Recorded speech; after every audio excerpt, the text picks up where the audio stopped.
Hi friends, welcome back to my channel tech with Prem in Kannada. Friends, ಕಾರ್ಮಿಕ ಇಲಾಖೆಯಿಂದ ಯಾರ್ಯಾರು ಕಾರ್ಮಿಕ ವೃತ್ತಿಯನ್ನ ಮಾಡದಂತಹ ಸಾರ್ವಜನಿಕರು ನಕಲಿ ದಾಖಲೆಗಳನ್ನ ನೀಡಿ ನೀವು ಕಾರ್ಮಿಕ ಕಾರ್ಡ್ ಅನ್ನ ಪಡ್ಕೊಂಡಿದ್ದೀರಿ, ಅಂತವರ ಕಾರ್ಡ್ಗಳನ್ನ ರದ್ದು ಮಾಡ್ತಾ ಇದ್ದಾರೆ. ಇದರ ಬಗೆಗಿನ ಸಂಪೂರ್ಣವಾದ ಒಂದು ಹೆಚ್ಚಿನ ಮಾಹಿತಿನ ತಿಳಿಸ್ಕೊಡ್ತೇನೆ.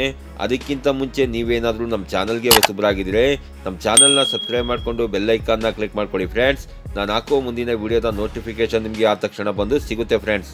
ಕಾರ್ಮಿಕ ಇಲಾಖೆಯಲ್ಲಿ ನೋಂದಣಿಯಾಗಿದ್ದ 54 ಲಕ್ಷ ಕಾರ್ಮಿಕ ಕಾರ್ಡ್ಗಳ ಪೈಕಿ ನಕಲಿ ಕಾರ್ಡುಗಳನ್ನು ರದ್ದುಗೊಳಿಸಲಾಗುತ್ತಿದ್ದು, ಸದ್ಯ 34 ಲಕ್ಷ ಕಾರ್ಮಿಕ ಕಾರ್ಡ್ಗಳು ಮಾತ್ರ ಬಾಕಿ ಇವೆ ಎಂದು ನರೇಗಾ ಮತ್ತು ಇತರೆ ನಿರ್ಮಾಣ ಕಾರ್ಮಿಕರ ಸಂಘದ ರಾಜ್ಯ ಪ್ರಧಾನ ಕಾರ್ಯದರ್ಶಿಗಳಾದಂತಹ ಜಯಂತ್ ನಾಯಕ್ ರವರು ತಿಳಿಸಿದ್ದಾರೆ ಫ್ರೆಂಡ್ಸ್. ಹೌದು ಫ್ರೆಂಡ್ಸ್, ನಕಲಿ ಕಾರ್ಡ್ಗಳು ಸೇರಿದಂತೆ ಇಲಾಖೆಯಲ್ಲಿ 54 ಲಕ್ಷ ಕಾರ್ಡ್ಗಳು ನೋಂದಣಿಯಾಗಿದ್ದವು.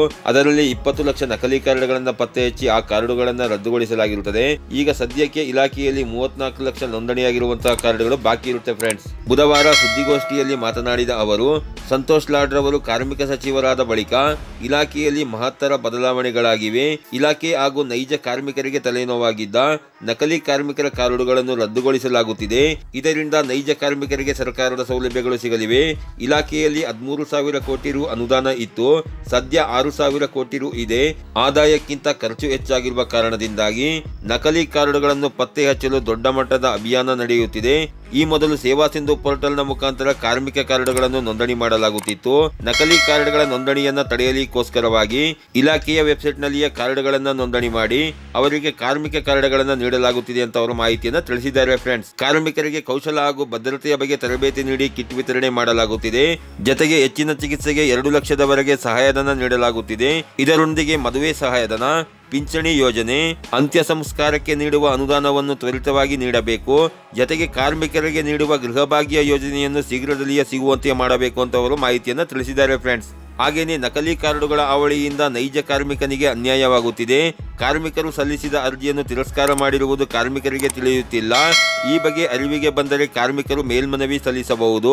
ಹೀಗಾಗಿ ಇಲಾಖೆಯು ಅರ್ಜಿಗಳ ಬಗ್ಗೆ ಕಾರ್ಮಿಕರಿಗೆ ಸಂದೇಶ ಬರುವಂತೆ ಮಾಡಬೇಕು ಎಂದು ಜಿಲ್ಲಾ ಶ್ರಮಜೀವಿ ಕಟ್ಟಡ ಮತ್ತು ಇತರೆ ನಿರ್ಮಾಣ ಅಸಂಘಟಿತ ಕಾರ್ಮಿಕರ ಸಂಘದ ಜಿಲ್ಲಾ ಘಟಕ ಅಧ್ಯಕ್ಷರಾದಂತಹ ಮಂಜು ಜೈನ್ ರವರು ಸಹ ಮಾತನಾಡಿ ತಿಳಿಸಿದ್ದಾರೆ ಫ್ರೆಂಡ್ಸ್. ಹೌದು ಫ್ರೆಂಡ್ಸ್, ಇದ್ರ ಬಗ್ಗೆ ನಾನು ಹೇಳೋದೇನು ಅಂತಂದ್ರೆ, ಕಾರ್ಮಿಕ ಇಲಾಖೆಯಲ್ಲಿ ನೋಂದಣಿಯಾಗಿರುವಂತಹ ನಕಲಿ ಕಾರ್ಡ್ಗಳೇನಿದ್ದಾವೆ ಇದರ ಅವಳಿಯಿಂದಾಗಿ ನೈಜ ಕಾರ್ಮಿಕರಿಗೆ ಇಲಾಖೆಯಿಂದ ಸಿಗಬೇಕಾದಂತಹ ಸೌಲಭ್ಯಗಳು ಯಾವುವು ಸರಿಯಾಗಿ ಸಿಗ್ತಾ ಇಲ್ಲ.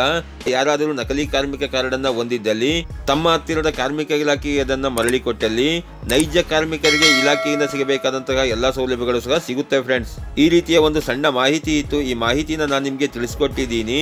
ಈ ಮಾಹಿತಿ ನಿಮಗೆ ಉಪಯುಕ್ತ ಅನಿಸಿದ್ರೆ ವಿಡಿಯೋಗೆ ಒಂದು ಲೈಕ್ ಮಾಡಿ, ಕಮೆಂಟ್ ಮಾಡಿ, ಶೇರ್ ಮಾಡಿ. ಹಾಗೆಯೇ ನನ್ನ ಚಾನಲ್ಗೆ ಹೊಸಬರಾಗಿದ್ದರೆ ನನ್ನ ಚಾನಲ್ನ ಸಬ್ಸ್ಕ್ರೈಬ್ ಮಾಡಿಕೊಂಡು ಬೆಲ್ ಐಕಾನ್ನ ಕ್ಲಿಕ್ ಮಾಡ್ಕೊಳ್ಳಿ ಫ್ರೆಂಡ್ಸ್. ನಾನು ಹಾಕೋ ಮುಂದಿನ ವಿಡಿಯೋದ ನೋಟಿಫಿಕೇಶನ್ ನಿಮಗೆ ಆ ತಕ್ಷಣ ಬಂದು ಸಿಗುತ್ತೆ ಫ್ರೆಂಡ್ಸ್.